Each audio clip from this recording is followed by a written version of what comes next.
নবীজি বলেন, কোন বান্দাকে যখন কবরের মধ্যে রাখা হয়, রাখার পর ওয়াতুল্লিয়া, আমাকে আপনাকে মরণের পর যখন বাসতলায় রেখে আসা হবে, আসার পর তুয়াল্লিয়া, আমাকে আপনাকে যখন পিছনে রাইখা যাহাবা আসহাবুহু, সাথীরা যখন চলে আসবে।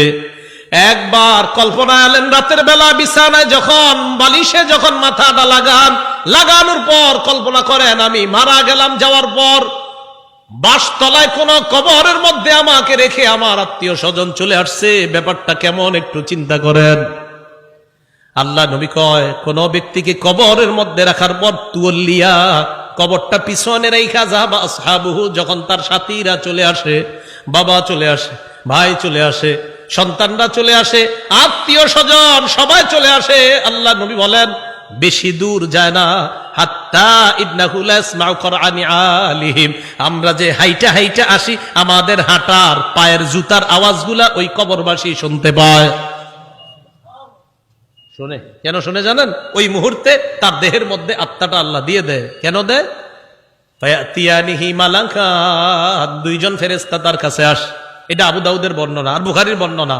আতাহু মালাকান ফাআকআদা, আবু দাউদের বর্ণনা ফায়ুকঈদানি, দুই ফেরেশতা এসে তারে বসায়, বসানোর পর তারে প্রশ্ন করে। এর মধ্যে তিন প্রশ্নের মধ্যে একটা প্রশ্ন হলো আল্লাহ নবীর ব্যাপারে জানতে চায়, তাকে চিনুনি? ওই ব্যক্তি ইমানদার হলে যদি তিনটা জবাব সুন্দরভাবে দেয়, আর আল্লাহ নবীর ব্যাপারে যদি বলে আশহাদু আন্না মুহাম্মাদার রাসূলুল্লাহ, আমি সাক্ষী দিচ্ছি তিনি আল্লাহর রাসূল, এই কথা বলার পর ওই ব্যক্তিকে বলা হবে উনজুর ইলা মাকআদিকা মিনান নার, তুমি তোমার জাহান্নামের আসনটার দিকে তাকাও, এটা তোমার জাহান্নামের আসন। তো এই ব্যক্তি জাহান্নামের আসনের দিকে তাকাবে। এরপর বলা হবে আবদালাকাল্লাহু মাকআদাম মিনাল জান্নাহ, জাহান্নামের আসনের পরিবর্তে আল্লাহ তোমাকে জান্নাতের আসন দান করছেন। আল্লাহ কয় এই কবরে তুমি থাকতে হবে, আমরা থাকতে হবে। আল্লাহকুমুত তাকাসুরু হাত্তা যুরতুমুল মাকাবির, কবর পর্যন্ত সম্পদের প্রতিযোগিতা তোমাদের চলছে। সূরা মুনাফিকুনে আল্লাহ বলেন, ইয়া আইয়ুহাল্লাযীনা আমানু লা তুলহিকুম আমওয়ালুকুম ওয়ালা আওলাদুকুম আন যিকরিল্লাহ, হে ঈমানদারগণ, লা তুলহিকুম আমওয়ালুকুম ওয়ালা আওলাদুকুম, তোমাদের সম্পদ, তোমাদের সন্তান যেন তোমাদেরকে আল্লাহ থেকে গাফেল করে না দেয়, আল্লাহ থেকে তোমাদেরকে অলস করে না দেয়, আল্লাহকে যেন ভুলিয়ে না দেয়। ওমাইয়া ফাল যালিকা, আল্লাহ বলেন যারা সম্পদ আর সন্তানের কারণে আল্লাহরে ভুলে যাবে, ফাউলাইকা হুমুল খাসিরুন, তারা ক্ষতিগ্রস্ত। নাউযুবিল্লাহ। বলেন সম্পদ দেয় কে? 10 তলা 20 তলার বাড়ির মালিক বানায় কে? হ্যাঁ, 10 তলা 20 তলা হালাল পন্থায় হওয়াটা দোষের না। দোষ কোনটা? যে আল্লাহ মালিক বানাইছে তাকে ভুলে যাওয়া। বুঝে আসছিনি? তো আল্লাহ কয় তোমাদের এই প্রতিযোগিতা চলবে কবর পর্যন্ত। কতদিন? কবর পর্যন্ত। ক্বালা রাসূলুল্লাহ সাল্লাল্লাহু আলাইহি ওয়াসাল্লাম, নবীজি সাল্লাল্লাহু আলাইহি ওয়াসাল্লাম বলেন, লা ইয়াজালু কলবুল কাবীরি শাবান ফিসনাতাইন, আল্লাহ নবী বলেন বুড়া মানুষের অন্তর দুই ক্ষেত্রে যুবক হয়। বুড়া মানুষের অন্তর যুবক হয় কয় ক্ষেত্রে? আরে বৃদ্ধ মানুষ কি বৃদ্ধ হয় না যুবক হয়? বৃদ্ধ হয়। কয় কলবটা দুই ক্ষেত্রে যুবক হয়। কয় কোন ক্ষেত্রে? ফি হিরসিল মাল, 1 নাম্বার সম্পদের লোভ, 2 নাম্বার ওয়াতুলিল আমাল, লম্বা আশা। কি আশা? লম্বা আশা। কেউ কাকা কই যান? বয়স কত? কয় 75। কোথায় যাচ্ছেন? মসজিদে। মনটা খারাপ কেন? আর বইল না, 4টা ছেলে ইতালি থাকে, এক একজন 5 লাখ করে বেতন। 5 নাম্বার ছেলেটা বাংলাদেশে 50,000 টাকা বেতন। আরে তারে এখনো কোনো কুল কিনারা করে দিতে পারি নাই, টেনশনে আছে কাকায়। রাসূলুল্লাহ সাল্লাল্লাহু আলাইহি সাল্লাম বলেন মানুষ বৃদ্ধ হয়, তার কলব 2 ক্ষেত্রে যুবক হয়। 1 সম্পদের লোভ, 2 লম্বা আশা, বড় আশা। আল্লাহ বুঝার তৌফিক দান করেন। রাসূলুল্লাহ সাল্লাল্লাহু আলাইহি সাল্লামের সাহাবী আব্দুল্লাহ ইবনে মাসউদ বলেন, খত্ত রাসূলুল্লাহ সাল্লাল্লাহু আলাইহি ওয়াসাল্লাম খত্তান মুরাব্বাআ। এই হাদিসটা বুঝতে হবে সবাই। নবীজি একটা চতুর্ভুজ আঁকলেন। ওই অঙ্কের ছাত্ররা কোথায়? কি আঁকলেন? চতুর্ভুজ আঁকার পর ওয়া খত্ত খত্তান ফিল ওয়াসাতি খারিজাম মিন, মাঝখান থেকে একটা দাগ দিলেন, এই দাগটা চতুর্ভুজের বাহিরে নিলেন। বলেন তো রসুল কি আঁকলেন? মাঝখানের দাগটা ভিতরে না বাহিরে? আচ্ছা এবার দেখেন, মাঝখানে ছোট ছোট কিছু দাগ দিস, এটা চতুর্ভুজ, মাঝখানে ছোট ছোট কিছু দাগ আর মাঝে একটা বড় দাগ, এই আশেপাশে কিছু ছোট ছোট দাগ, মাঝখানে লম্বা একটা দাগ। বলেন তো লম্বাটা কি ভিতরে আছে না বাহিরে? আচ্ছা একটু বুঝছেননি কথা। সুম্মা ক্বালা রাসূলুল্লাহ সাল্লাল্লাহু আলাইহি ওয়াসাল্লাম, নবীজি বলেন হাযাল ইনসান, মাঝখানের দাগটা হলো মানুষ, মাঝখানের দাগটা ওয়াহাদাল্লাযী মুহীতুন বিহি আও ক্বাদ আহাতা বিহি আজালু, চারদিকের চতুর্ভুজটা এটা হলো তার আয়ু, জীবন।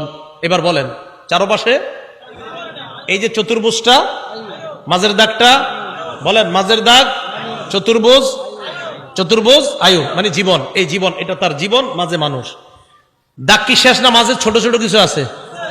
মাঝের ছোট ছোট দাগগুলা হাদিহিল আরাজ, এগুলা তার পেরেশানি, বিপদ, বালা মুসিবত, রোগ বিমারি, একটা আসে ভালো হয় আর একটা আসে, এরকম চলেনি জীবনে, একটার পর একটা আসতে থাকে। এই আসতে আসতে এক পর্যায়ে আবার জিজ্ঞাসা করছি, চারদিকের দাগ, মাঝের দাগ, ছোট্ট ছোট্ট দাগগুলা বালা মুসিবত, বিপদ আপদ, ব্যস্ততা। মাঝখানের দাগটা কি চতুর্ভুজের ভিতরে না বাহিরে? নবীজি বলেন মানুষ মারা যায়, বাহিরে যেই দাগটা এটা হলো তার আশা, মানুষ মারা যায় আশাগুলা থেকে যায়। আশা কি জীবনের ভিতরে না বাইরে? এই যে মানুষ, ওর আশা হলো এত বড়, ও হলো একটু, এবার বাহিরে যেটা এটা হলো ওর আশা। নবীজি কয় মানুষের জীবন এতটুকু, মানুষটা এতটুকু, ওর আশা এতটুকু, ও মারা যায় আশাগুলা থেকে যায়। ভাই বুঝছেন নি আপনারা? আচ্ছা, তো আল্লাহ পাক রব্বুল আলামিন বলেন আলহাকুমুত তাকাসুর হাত্তা যুরতুমুল মাকাবির, কবর পর্যন্ত এই সম্পদের প্রতিযোগিতা, প্রাচুর্যের প্রতিযোগিতা তোমাদের চলতেই থাকে। আল্লাহ আমাদেরকে কবরের প্রস্তুতি নেওয়ার তৌফিক দান করেন। আচ্ছা এরপরে দেখেন কি বলে, কাল্লা সাউফা তা'লামুন সুম্মা কাল্লা সাউফা তা'লামুন, অপেক্ষায় থাকো, অচিরেই জানতে পারবা, অবশ্যই অচিরেই জানতে পারবা। কাল্লা লাউ তা'লামুনা ইলমাল ইয়াকিন, আল্লাহ বলেন যদি নিশ্চিত জ্ঞানে জানতা লাতারাউন্নাল জাহিম, স্বচক্ষে জাহান্নাম দেখতে পাবা। আল্লাহ বলেন লাতারাউন্না, অবশ্যই অবশ্যই জাহান্নাম দেখবা। সুম্মা লাতারাউন্নাহা আইনাল ইয়াকিন, নিশ্চিত চোখে জাহান্নাম দেখবা। এরপর আল্লাহ বলেন সুম্মা লাতুসআলুন্না ইয়াউমা ইযিন আনিন নাঈম, এরপর তোমাদেরকে নিয়ামত সম্পর্কে জিজ্ঞাসা করা হবে। আল্লাহ বলেন অবশ্যই অবশ্যই তোমাদেরকে প্রতিটা নিয়ামতের কথা জিজ্ঞাসা করা হবে। আঙ্গুল, চোখ, কান, নাক, হাত, পা, প্রত্যেকটা অঙ্গের ব্যাপারে জিজ্ঞাসা করা হবে। ইন্নাস সামআ ওয়াল বাসারা ওয়াল ফুআদা, আল্লাহ বলেন কান শ্রবণ শক্তি, ওয়াল বাসর দৃষ্টি শক্তি, ওয়াল ফুআদা অন্তঃকরণ, সবগুলাকে কাঠগড়ায় দাঁড়াতে হবে, সবগুলাকে জিজ্ঞাসা করা হবে। এগুলার ব্যাপারে তোমাকে কাঠগড়ায় দাঁড়াতে হবে, তোমাকে জিজ্ঞাসা করা হবে সঠিকভাবে এগুলা খরচ করছো কিনা। এবার একটা হাদিস শুনেন, বলেন তো নেয়ামতের ব্যাপারে জিজ্ঞাসা করা হবে কিনা? আজকে রাতে ভাত খাইছে, খাবার, রাতের খাবার কারা কারা খাইছেন হাত তোলেন। অন্যরা খান নাই রাতের খাবার? মাশাআল্লাহ, খাবেন ইনশাআল্লাহ নাকি? দুপুরের খাবার কারা কারা খাইছেন? ঠিক আছে, হাত নামান, ব্যাস একটা হইলে হইছে। এবার হাদিস শোনেন, মুসলিম শরীফের 4208 নম্বর হাদিস, আবু হুরায়রা রাদিয়াল্লাহু তাআলা আনহুর বর্ণনা, তিনি বলেন খরাজা রাসূলুল্লাহ সাল্লাল্লাহু আলাইহি ওয়াসাল্লাম যাতা ইয়াউমিন আও যাতা লাইলা, একদিন রাতে অথবা দিনে রাসূল বাসা থেকে বের হলেন। কোথা থেকে বের হইছে? রাতে বা দিনে। বের হওয়ার পর আসছে, আয়েশা দেখে ফাইদা হুয়া বিআবি বকরিন ওয়া উমর, নবীজি দেখে আবু বকর ওমর বসা। আবু হুরায়রা রাদিয়াল্লাহু তাআলা আনহু বলেন নবীজি বাসা থেকে বের হয়েছে, বের হয়ে দেখে আবু বকর ওমরও বসা। এই হাদিসটা একটু মন দিয়ে সবাই শুনেন আর নিজেদের জীবনটা একটু চিন্তা করেন। নবীজি তাদের দুইজনকে প্রশ্ন করলেন, আবু বকর এবং ওমর, এই দুই সাহাবী, বিখ্যাত দুই সাহাবীকে প্রশ্ন করলেন, আচ্ছা তোমরা এইখানে এই মুহূর্তে কেন? মা আখরাজাকুমা ফি হাদিহিস সাআ, এই সময়ে তোমরা এখানে কেন? অসময়ে মানে এই সময় মানে অসময়ে, আরে এই সময়ে তোমরা এখানে কেন? এই হাদিস দ্বারা বোঝা যায় সাধারণত যে সময় মানুষ ঘর থেকে বেশি একটা বের হয় না, ওই সময়ে নবীও বের হইলেন, আবু বকরও বের হয়েছে, ওমরও বের হয়েছে। নবী বের না হইলে জিজ্ঞাসা করে কেন? আবু বকর ওমর জবাব দিলেন। আহারে কি জবাব দেয় দেখেন, ক্বালাল জুউ ইয়া রাসূলুল্লাহ, হুজুর খিদা লাগছে, ক্ষুধার কারণে বের হয়েছে। সম্পদ সব ছেড়েছে মক্কায়, নবীর সাথে চলে এসেছে মদিনায়। নবীজি যে জবাবটা দিলেন, আল্লাহ নবী বললেন, আল্লাযী নাফসি বিয়াদিহি আখরাজানিল্লাযী আখরাজাকুমা। আবু বকর ওমরকে আল্লাহ নবী বলেন, আল্লাহর কসম আবু বকর ওমর, তোমরা যে ক্ষুধার কারণে বের হয়েছ, আমিও ক্ষুধার কারণে বের হইছি।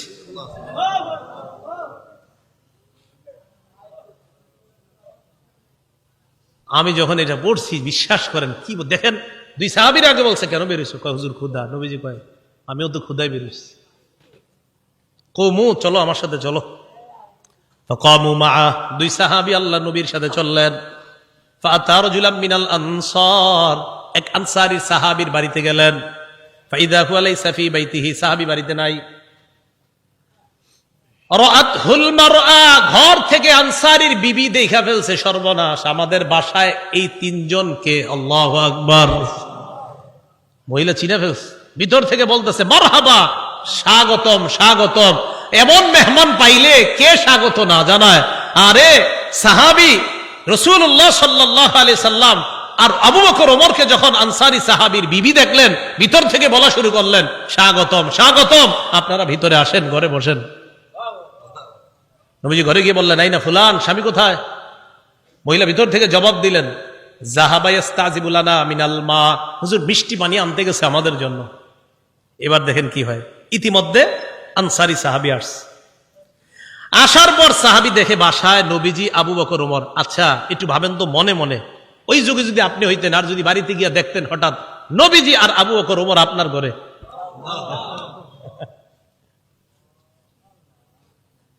সাহাবী দেখে কি কয়, মা আহাদুল ইয়াউমা আকরামা আদিয়াফা মিন্নি। সাহাবী কয়, আজকে আমার চাইতে শ্রেষ্ঠ মেহমান, আজকে আমি যে শ্রেষ্ঠ মেহমানদেরকে পাইছি, আমার চাইতে শ্রেষ্ঠ ভাগ্যবান আর শ্রেষ্ঠ মেজবান আর কেউ নাই। আমি এমন তিনজন মেহমান পাইছি। তাড়াতাড়ি বাগানে গেছে, খেজুর বাগানে। যা আবিল আজ, খেজুরের ছড়ি নিয়ে আসছে। ফিহি বুসরুন আর রতবুন ওয়া ইয়াবিস, শুকনা খেজুর আছে, ভিজা খেজুর আছে, কাঁচা খেজুর আছে। আইনা কয় যেটা মন চায় এটা খান। আখাযাল মুদিয়া, ছুরি নিছে, চাকু নিছে। নবীজি কই যাও? হুজুর পশু জবাই করতে হবে। কি জবাই করবে? মাথা মানে পেরেশান হয়ে গেছে, আমার এই তিন মেহমানদের কেমনে মেহমানদারি করবে? পশু জবাই করতে হবে। নবী কয় ইয়াকা ওয়াল হালুব, এই তুমি আবার মাথা গরম কইরা দুধালু কোনো পশুরে জবাই করো না। দুধ দেয় যে পশু, বর্তমানে দুধ দিতেছে, এরকম পশু জবাই করো না। জি ঠিক আছে। ফাযাবাহা লাহুম, স্বাভাবিক একটা বকরি জবাই করছে। নবীজিরে গোস্ত দিয়ে, খেজুর দিয়ে, মিষ্টি পানি দিয়ে মেহমানদারি করলেন। করার পর যে কথাটা নবী বলছে, এটা বলার জন্য আপনাদেরকে লম্বা হাদিসটা শোনাইলাম। নবীজি আবু বকর ওমরকে বললেন, আবু বকর ওমর, বাহিরে আসছিলা কিভাবে বলো তো? হুজুর ক্ষুধায় আম করে বাহিরে নিয়ে আসছে।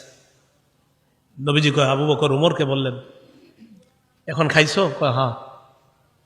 নবীজি বললেন, লাতুস আলুন্না আন হাদা ইয়াউমাল কিয়ামাহ, এই যে খানাগুলা খাইছো না, পেট ভরছো না, এই ব্যাপারেও কিয়ামতের ময়দানে আল্লাহর কাছে জবাবদিহিতা করতে। অবশ্যই অবশ্যই তোমাদেরকে এই ব্যাপারে জিজ্ঞাসা করা হবে। এই খানা খেয়ে আল্লাহর ইবাদত করছো কিনা? এই খানা খেয়ে তুমি সঠিকভাবে চলছো কিনা? আল্লাহ তোমারে খাওয়াইছে, খাওয়ানোর পর আল্লাহর হুকুম তুমি পালন করছো কিনা? এই ব্যাপারে জিজ্ঞাসা করা হবে। তো বুঝাইতে চাইলাম, এই সূরা তাকাসুরের শেষে কি বলতেছে দেখেন। প্রথম দিকে বললেন সম্পদের কারণে আমারে ভুলা যাও, এরপরে বললেন কবরকে স্মরণ করো, শেষের দিকে বললেন এই নিয়ামতের ব্যাপারে জিজ্ঞাসা করব, কিন্তু এত এত সম্পদ দিলাম মনে করবো না এমনি ছেড়ে দিব, আমি আল্লাহ, আমি সব জিজ্ঞাসা করব। এই সূরা থেকে প্রধান তিনটা আমাদের শিক্ষা। 1 নাম্বার, সম্পদের প্রতিযোগিতা করা নিষেধ। 2 নাম্বার, সম্পদ হওয়া দোষের না, কিন্তু সম্পদের কারণে আল্লাহকে ভুলে যাওয়া যাবে না, এটা 2 নাম্বার শিক্ষা। 3 নাম্বার, কবরের কথা স্মরণ করা। এই প্রধান প্রথম হলো 3টা শিক্ষা, শেষের দিকে আরেকটা, কবরে আরেকটা তোমার জগৎ, ওই জগতে তোমাকে নিয়ামত সম্পর্কে জিজ্ঞাসা করা হবে। কিয়ামতের ময়দানে তোমাকে 5 প্রশ্ন করার আগে তোমার পা দুইটা সামান্য সময়ের জন্য নড়বে না। এই 5 প্রশ্ন করার জন্য আল্লাহর কাছে প্রত্যেককে দাঁড়াতে হবে। এর মধ্যে একটা হলো সম্পদ কোত্থেকে আনছো আর কোথায় ব্যয় করছো, এই কথা আল্লাহর কাছে জবাবদিহিতা করতে হবে। আল্লাহ পাক রব্বুল আলামিন আমাদের সকলকে কবরের প্রস্তুতি নিয়ে দুনিয়া থেকে যেন আমরা যেতে পারি, আল্লাহ তৌফিক দান করেন। আমিন। আখিরু দাওয়ানা আনিল হামদুলিল্লাহি রাব্বিল আলামিন।